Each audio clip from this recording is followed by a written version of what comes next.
This is Dolynny TV, ladies and gentlemen. Good evening and welcome back to another edition of Edmonton Oilers discussion here on the channel today.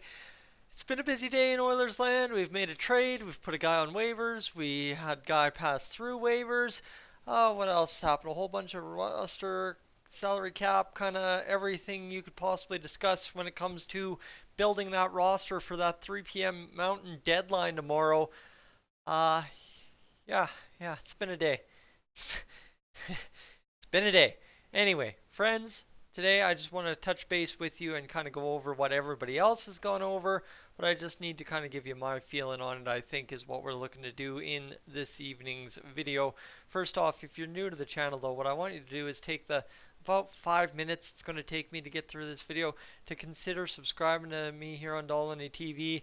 I'd love to tell you we have a whole bunch of stuff planned for the season opener, the home opener on Wednesday. Still trying to solidify those plans because you betcha my butt's going to be in the seat against the Vancouver Canucks, 10 rows off the glass, section 109.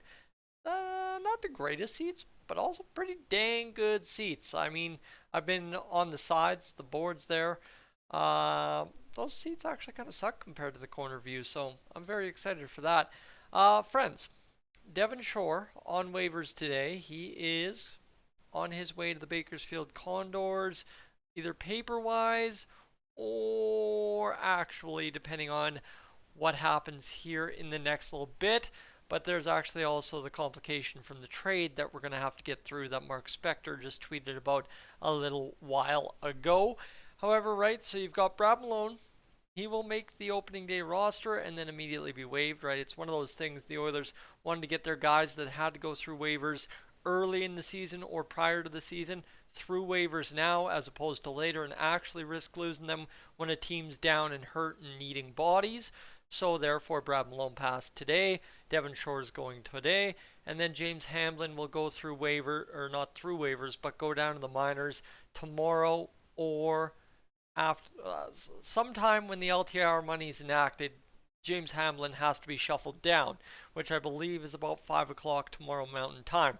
So you've got all that going on. Brad Malone will stay with the big club, but be waivers eligible, which means he'll go down. Devin will come back up, and then all of a sudden you'll have, when healthy, I guess when the LTIR money is enacted, you'll have James Hamblin come up, and then you will have Tyler Benson take his spot when healthy. That is about how to quickly make it summarized in terms of everything that we had thought out prior to things going out. And of course, there was the theory that if Brad Malone gets claimed, you then sign Jason Demers to a two-way deal worth $762.5, and you make the money still work out to that 167, 165 number. It's depending on if you use Cap Friendly or Puckpedia, you get two different numbers, but it's within that little bit amount of money that the Oilers will be to enact their full 7.11 something million in LTIR money available to them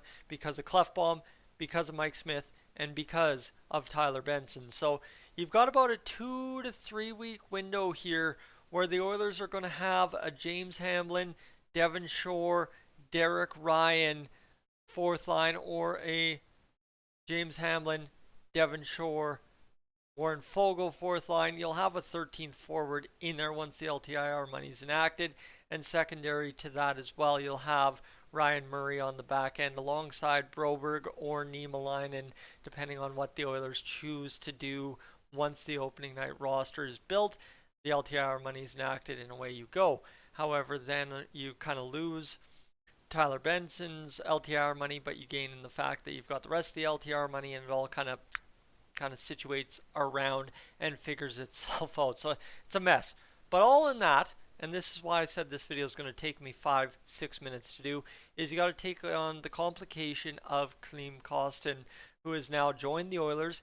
He's a base salary kind of player, but this is the big but for the Oilers. He's got to get his Canadian visa worked out before he can jump the border and come play for the Oilers. So, as it currently stands, he will report to the Bakersfield Condors with hopes of joining the Oilers 2 to 3 weeks down the road.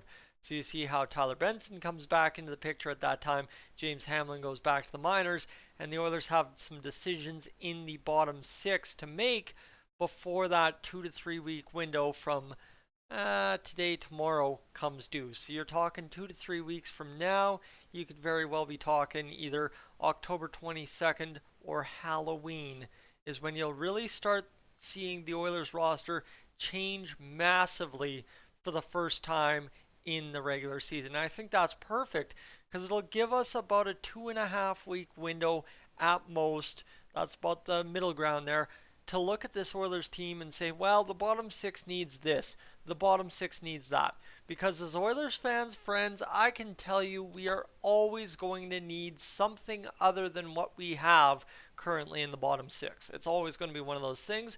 That's where Kostin comes in, that's where Benson comes in, and James Hamlin gets to try and be a part of that solution in the next few weeks. So folks, that's really how it breaks down. If you want to go check out obviously how the salary cap implications play out, how everything plays out, either go follow Puckpedia on Twitter or go to my man Patrick, the Oilers fanatic, and just check out pretty much any of his videos in the past 2 weeks, and there will be a slide in there at some point where it's the Oilers' ideal roster to get that cap space, the Oilers' ideal roster after that cap space, and then the Oilers' roster after the LTIR with Tyler Benson is done and up with. So again, I don't have to do anything special here. I just have to rework kind of the framework of what everyone else has talked about today, just in package it up because you're subscribed to Dolynny TV and you want to hear my thoughts.